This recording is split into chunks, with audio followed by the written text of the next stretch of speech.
Hello, and welcome to this program by Midsummer's Music. I'm Jacob Beranek, and I'll be your host for today. I'm also the composer in residence with the Midsummer's Music Festival, and I'm delighted that as part of today's program, which is called New Voices, we will hear the world premiere of my new piano trio #1, Midsummer. We'll also hear the music of composers Reynaldo Ahn and Erling Patrick Horn. But before we get going, a few thank yous are in order. I'd like to thank today's sponsors, and they are Jeannie and Wietse de Vries, Bob and Ruth Fleck, and Julie Ann Fleck Hobbs. We'd also like to thank the Miller Art Museum. They're the space in which we recorded this concert, and we're very grateful for them for allowing us this beautiful location alongside such beautiful art to record our music. If you'd like to follow along with the program book today, we have e-program books available online.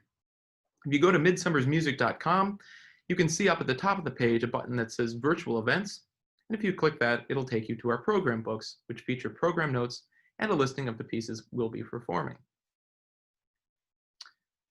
I'd like to bring your attention to a special event, too, that will be happening in a couple months. This is our Midsummer's Music Gala. It's for our 30th anniversary season, and as part of this, we will have the auction of 10 violins that have been painted. That's right, painted. The violins have been painted by 10 local artists. We'll also have a silent auction. These violins really are extraordinary. I've seen pictures of several, but I've had the honor to actually hold one in person. It's the violin that was painted by the painter Mary White, was inspired by a piece of music of mine, actually. I'm honored that Mary felt so moved by a piece to paint it on this violin. It features her gorgeous flowers all over the violin, but also some of my sheet music and a poem I wrote right in the middle of the violin. It's one of the most amazing things as a composer to have another artist respond to your work like that. And so I'm very grateful to Mary and for all the other artists too for painting these wonderful violins, which we will auction on October 10th. That will be hosted by Eric Lewis online. Now, before we get going to the concert too, I'd like to mention just a quick note about donations. You can make tax-deductible donations right at midsummersmusic.com, and these really are important to us, as evidenced seriously by the fact that we have a season this year. It was a very uncertain time, and still is with the pandemic, and many music festivals were not able to carry on this year. However, I'm very grateful that Midsummer's was. Of course, from my perspective as a composer, to have a piece premiered still is a great blessing. But also, I'm sure for the audiences and the musicians themselves. For the many months that we have spent in quarantine, it's been difficult to not perform with other people and to engage in live music. Now, we finally have the opportunity again to make music together. And it is truly a rich, wonderful blessing for all of us involved. So thank you for your donations. It allows us to keep making music together. Now, with no further ado, I'd like to introduce the performers for today's concert. There will be David Perry and Ann Palin on violins, Allyson Fleck on the viola, Greg Sauer on the cello, and also Jeannie Yu on the piano.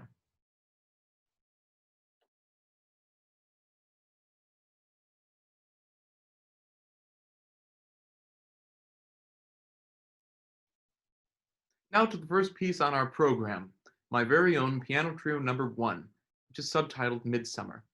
This is the world premiere of this piece, and I couldn't be more excited to be with you all today to discuss it, and to listen, of course. A little word about the background of the piece. This is my 4th season in residence with Midsummer's Music, and the previous 3 seasons that I've been in residence here, I've written quintets for different instrumentation, but still 5 instrumentalists. This year, when I was talking with Jim Birkenstock about what I would like to write, we came up with the idea of writing a piano trio, not necessarily to downsize from my previous seasons, but because there's something about the piano trio that that has weight, and at least in the terms of the repertoire and the canon. You know, it's a really big moment, I think, when a composer decides to write their first piano trio or their first string quartet or their first symphony, certainly. And I wouldn't put the piano trio on the same level as one's first symphony in terms of how monumental it is. But nonetheless, with this first piano trio of mine, I feel like I am taking a step forward and adding my name to the list of many, many great composers that have gone before me and have paved the way in this genre. And it is certainly a humbling undertaking to write in a genre with such a colored and storied lineage. So this piano trio of mine, I subtitled Midsummer. And that's not only an homage to the festival, although it certainly is, this being their 30th anniversary, but also to the music that Midsummer's champions. I've learned a lot of my repertoire that inspires me today by sitting at Midsummer's concerts, or even better, turning pages at the piano. And for a composer to experience such things as Dvorak and Brahms and Joachim Raff and so many great other pieces from the musician's seat is a very rare experience, and is one that is certainly extremely inspirational to me and has left an indelible impression on how I understand chamber music. So I like to think of this piece as also a nod to the piano trio repertoire that Midsummer's has championed over the last 30 years. And as a result, some things in this piece may sound, well, perhaps a little old-fashioned, but it's all in my own voice, I'd like to believe. But the melodies and some of the textures are a direct descendant of the romantic piano trios that I've grown to love because of my time at Midsummer's. So I do hope you enjoy this new synthesis of styles and commingling of melodic invention and all sorts of wonderful things. I hope the performers really enjoyed learning this piece. It was a pleasure to rehearse with them all. And I do hope you enjoy this world premiere of my piano trio number 1, Midsummer.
You just heard my very own piano trio number 1, Midsummer.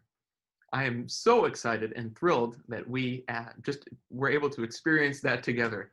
It's one of the most thrilling things for a composer to experience the world premiere of his new composition. It's like bringing a new child to life.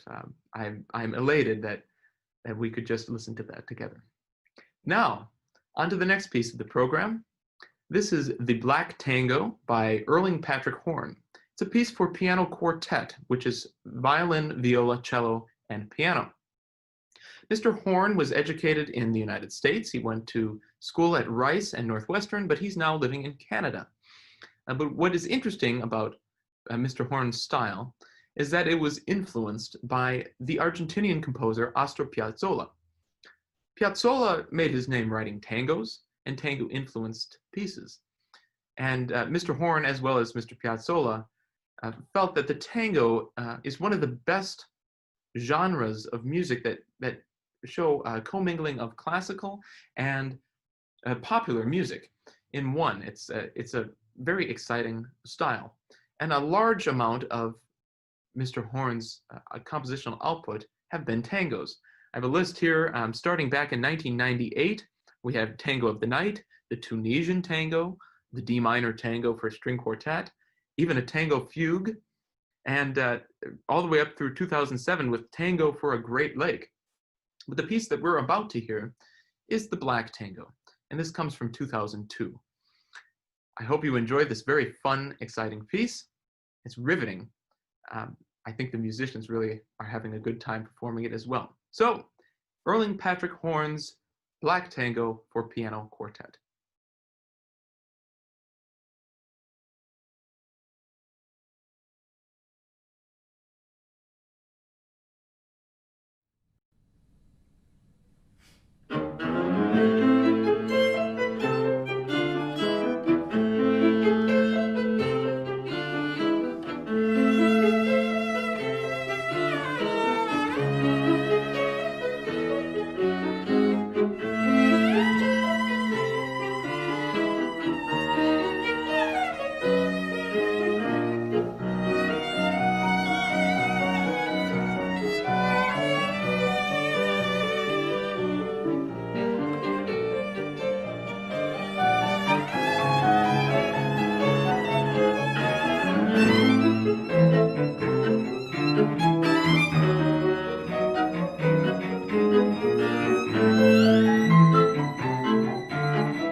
That concludes the program for today.